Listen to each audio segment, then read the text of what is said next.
विश्वविद्यालय अवश्य एक दिन भगवान बुद्ध की कृपा से देश में नहीं बल्कि विश्व भर में उचित प्रतिष्ठा प्राप्त करेगा और देश विदेश के लोगों का ध्यान अपनी ओर आकर्षित करने में सफल होगा। आज के दीक्षांत समारोह के मुख्य अतिथि एवं गुजरात केंद्रीय विश्वविद्यालय गांधीनगर के कुलपति प्रोफेसर रमनशंकर दुबे जी का प्रेरणादेव उद्बोधन आपने सुना। मैं आशा करती हूँ कि प्रोफेसर दुबे जी द्वारा कई कई बातों से हमारे विद्यार्थी प्रेरणा प्राप्त करेंगे और अपने जीवन को सकारात्मक जीवन की ओर आगे बढ़ाएंगे। आज 46 छात्र छात्राओं को गोल्ड मेडल हासिल हुआ। मैं उनको बहुत बहुत बधाई देती हूँ।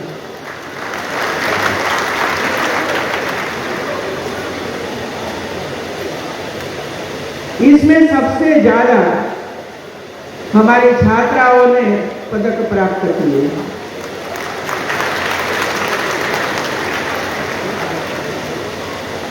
मैं खास करके छात्रों को बधाई देती हूँ कि आपने कम से कम लड़कियों के सामने टक्कर तो ली है पदक प्राप्त करने के लिए।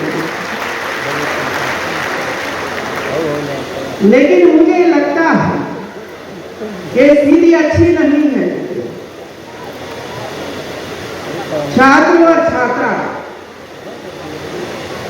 अच्छी तरह से आगे बढ़े, जीवन का लक्ष्य तय करें और समाज कल्याण के लिए संकल्पबद्ध हो। ये अवार्ड तो मिल गया मुझे।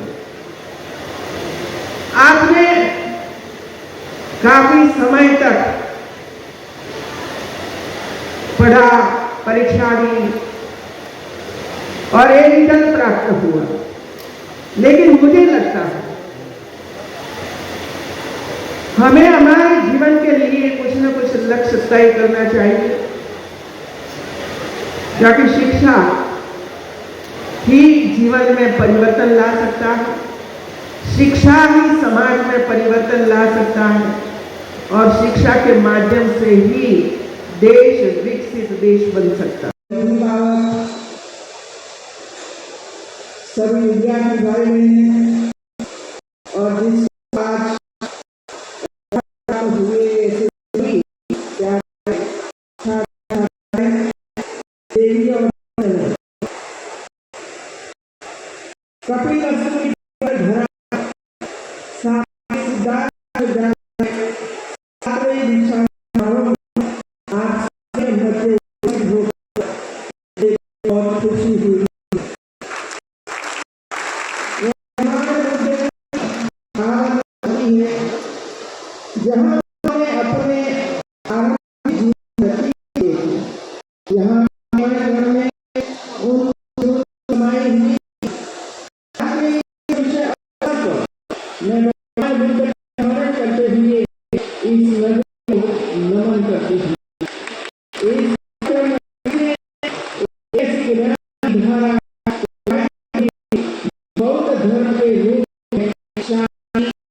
गोल्ड मेडल हुआ।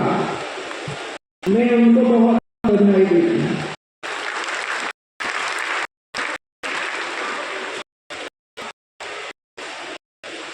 इस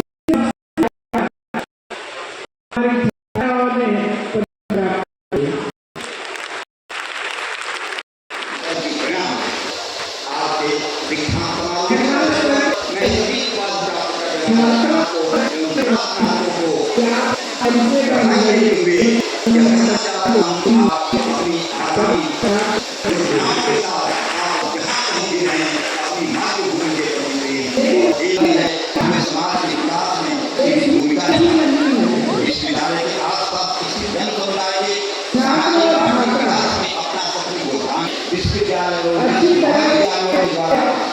आंगनबाड़ी केंद्रों को बच्चों का अनुशासन कराना अभियान की शुरुआत सन 2003 में तत्कालीन मुख्यमंत्री और प्रधानमंत्री श्री नरेंद्र मोदी जी के द्वारा की गई थी, जिनका नहीं है। इस अभियान को माननीय राज्यपाल महोदया ने गुजरात के अपनी मुख्यमंत्री के बारे में जबरदस्त है। इसलिए हमें जो 5 प्रण बताए गए हैं, उन प्रण को हमें अपने मन में आत्मसात करना होगा। ये प्रण है विकसित भारत, एकता और एकजुटता का प्रण तथा नागरिकों का अपना कर्तव्य।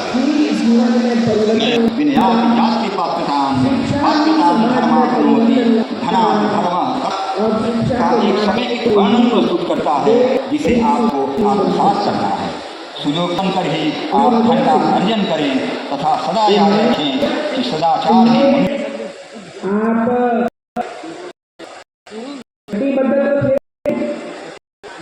समाज में परिवर्तन लाने के लिए आप प्रयत्न कर सकते हैं।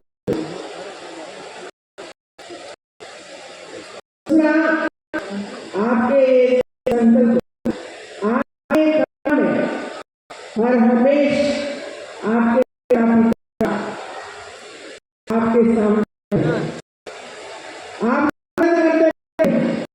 आपको प्रेरणा देते रहे और इस वजह से माता की सेवा करना और अंत काल तक सेवा करता रहना हमारा कर्तव्य बनता है। और मैं मानती हूँ कि हमारे एक विद्यार्थी छात्र आता है, एक कर्तव्य का नए दिल से पालन करेगा। मैं कुलपति रिक्वेस्ट करती हूँ, समाज में क्या हो रहा है, क्या सकारात्मक है क्या नकारात्मक है, वो हमारे को ज्यादा ज्ञान नहीं है। वो एरिया देखता इस हिसाब मैं 2 बातें आपके सामने इसी वजह से रखती हूँ क्योंकि जब से मैं उत्तर प्रदेश में, मध्य प्रदेश में और छत्तीसगढ़ में समय बिताया है और ये तीनों राज्यों में मैंने जो देखा है, काफी चिंता, आप सबको भी चिंता होती है। जब तब वृद्धाश्रम हमारे माता पिता 80 साल कैंसरग्रस्त निकाल दिया घर से, खाने पीने का इंतजाम नहीं किया, बहू घर में आई हमें निकाल दिया, ये सुनती है।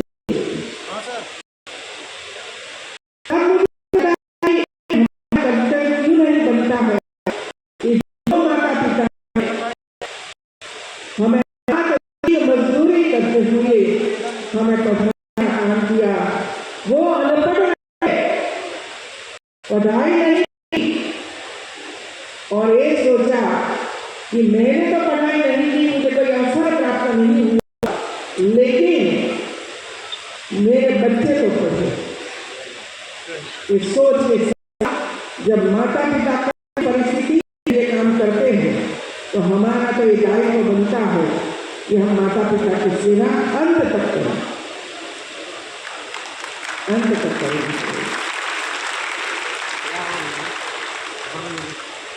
अभी मुझे लगा है एक लड़का स्टेज पर आया, तालियां काफी बजी। मैंने पूछा कि लड़के लिए कि काफी तालियां,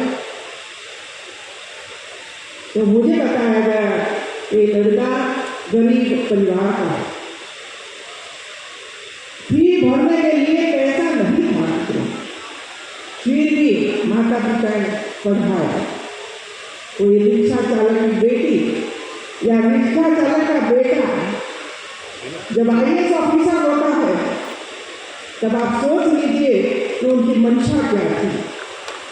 क्या उसने उस समय सोचा था कि मैं रिक्शा चलाता हूं तो मेरा बेटा भी रिक्शा चलाएगा? लेकिन नहीं, उन्हें ये नहीं सोचा। उसने ये सोचा कि रिक्शा मेरा बेटा या बेटी नहीं चलाएगा, वो तो IAS ऑफिसर बनेगा और अच्छा जीवन मेरे से भी व्यतीत करेगा। मित्र, ये सोच। और ऐसे माता पिता का जब अंतिम अवसर आता है और उसी समय सब कुछ हम भूल जाते हैं। यदि 4 भाई है, 2 भाई है, तो वो कहेगा वो पालन करेगा, वो कहेगा वो पालन करेगा। क्या माँ ने कभी 4 भाइयों के बीच में रोटी का बंटवारा किया था? नहीं, सबको एक समान रखा था। तो फिर हम जो भूल जाते हैं, 4 बेटे इकट्ठा होकर, 2 बेटे इकट्ठा होकर माता पिता का ध्यान नहीं रख सकते हैं। मेरी ये रिक्वेस्ट है कि हमारे ये छात्र छात्राओं और DM इधर हो, SP इधर हो, वे लोगों को मैं रिक्वेस्ट करती हूँ कि 11वीं 12वीं कक्षा के स्टूडेंट्स हो, कॉलेज के स्टूडेंट्स हो, उसकी विजिट वृद्धाश्रम की भी करवाइए और जेलों की भी करवाइए कि जेलों की क्या स्थिति है, कैसे लोग अंदर जेल काट रहे हैं, कैसा गुनाह करके वो आए हैं, कैसा गुनाह। लड़की विवाहित करके घर पर आई, कई अच्छा सपना लेकर आती, ससुराल जाऊंगी, सेवा करूंगी, और आते ही जब दहेज मांगने की शुरुआत हो जाती है, तब कभी सोचो तो सही इनसे कितना आघात लगता हो। क्या हम उसको एक रोटी सब्जी खिला नहीं सकते हैं कि जिसकी वजह से 1 लाख 2 लाख गाड़ी बंगला सब कुछ दे दो? क्या हम कमजोर हो गए हैं कि एक बेटी जैसी बेटी जब बहू बनकर आती है तब उसको हम रोटी नहीं खिला सकते हैं? मित्रों, और इसकी वजह से जो हत्याएं हो रही है, जो मारपीट हो रही है, घर से निकाल रहे हैं, और ऐसी बेटियां भी कभी कभी मिलती है, तब बहुत ही दुख होता है।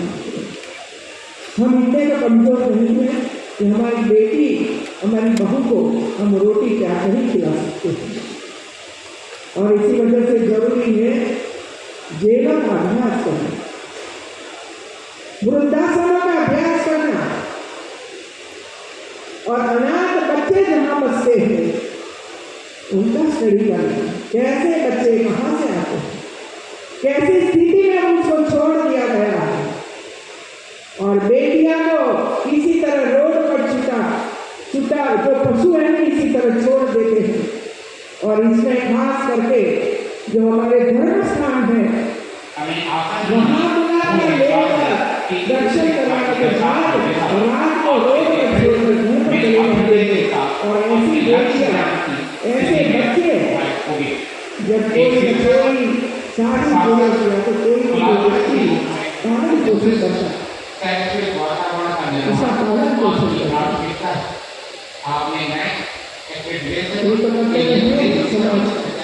ऐसी स्थिति में कोई बालक या बालिका है तो हमारा कर्तव्य बनता है कि उसका पालन पोषण करें। लेकिन ईश्वर का बेटी देती है और इसी तरह उसको छोड़ देना, क्या ईश्वर राजी होगा हमारे साथ? नहीं होगा। जब तक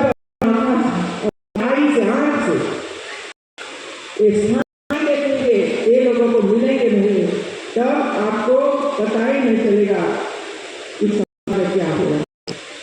मित्र, सिद्धार्थ विश्वविद्यालय अभी काफी नया है, सिर्फ 7 साल की उसकी उम्र हुई थी, फिर भी जिस तरह आपने काम की शुरुआत की है, हमारी नई पॉलिसी शिक्षा नीति 2020 में क्रियान्वयन शुरू हुआ। आपने भी इसमें आगे करने के लिए प्रयास किया है। पहली बार PhD की डिग्री आज हमारे हाथों से बच्चों को मिली है। इसके लिए मैं यूनिवर्सिटी को बधाई देती हूँ। राष्ट्रीय शिक्षा नीति 2020 में भारतीय ज्ञान परंपराओं से जुड़ने के सुझाव के पीछे अत्यंत समृद्ध भारतीय ज्ञान परंपरा का आधुनिक संदर्भों में पुनर्निर्माण करने का लक्ष्य निहित है, क्योंकि प्राचीन काल में हमारे देश में नालंदा, तक्षशिला जैसे शिक्षण संस्थान थे। आज हम उनकी बात करते हैं कि हमारे यहाँ ये था, हमारे यहाँ ये था। कंपैरिजन करिए तक्षशिला के साथ, नालंदा के साथ आज की यूनिवर्सिटी की क्या स्थिति है, इसके कंपैरिजन करिए तो पता चलेगा कि आजादी के इतने सालों के बाद भी हम कोई यूनिवर्सिटी को आगे नहीं ले जा पाए। ये हमारी कमजोरी हमें ध्यान में रखना चाहिए। तब भारत का विज्ञान विश्व को सहयोग करता है। इन संस्थाओं में विदेशों से भी बहुत बड़ी संख्या में लोग गणित, खगोल विज्ञान, चिकित्सा, इंजीनियरिंग, वास्तु आदि क्षेत्रों में ज्ञान प्राप्ति हेतु आते थे। देश की समृद्ध शिक्षा व्यवस्था ही भारत की समृद्धि की वाहक थी। विश्वविद्यालय द्वारा राष्ट्रीय और अंतर्राष्ट्रीय स्तर के संस्थानों के सहयोग से शोध और अध्ययन की गतिविधियां संचालित की जा रही हैं। यहाँ नई ऊर्जा के साथ कई क्षेत्रों में पहल की जा रही है। विश्वविद्यालय ने शोध की गुणवत्ता बनाए रखने के लिए एक R&D सेल का गठन किया है। मैं चाहूंगी कि यह विश्वविद्यालय अध्यापन और अनुसंधान दोनों क्षेत्रों में अपनी प्रभावशाली उपस्थिति दर्ज कराए। मुझे अवगत कराया गया है और मैं बहुत बहुत बधाई देती हूँ। साथ में यह विश्वविद्यालय नेपाल की कलहटी स्थित होने के कारण अकस्मे के जोन 4 में आता है। मैं साथ में गुजरात में जब 2001 में अकस्मे गुजरात के 10 डिस्ट्रिक्ट तहस नहस हो चुके थे, सब घर ध्वस्त हो चुके थे, सब विश्वविद्यालय, कॉलेज, स्कूल सबका अता पता नहीं था। और मैंने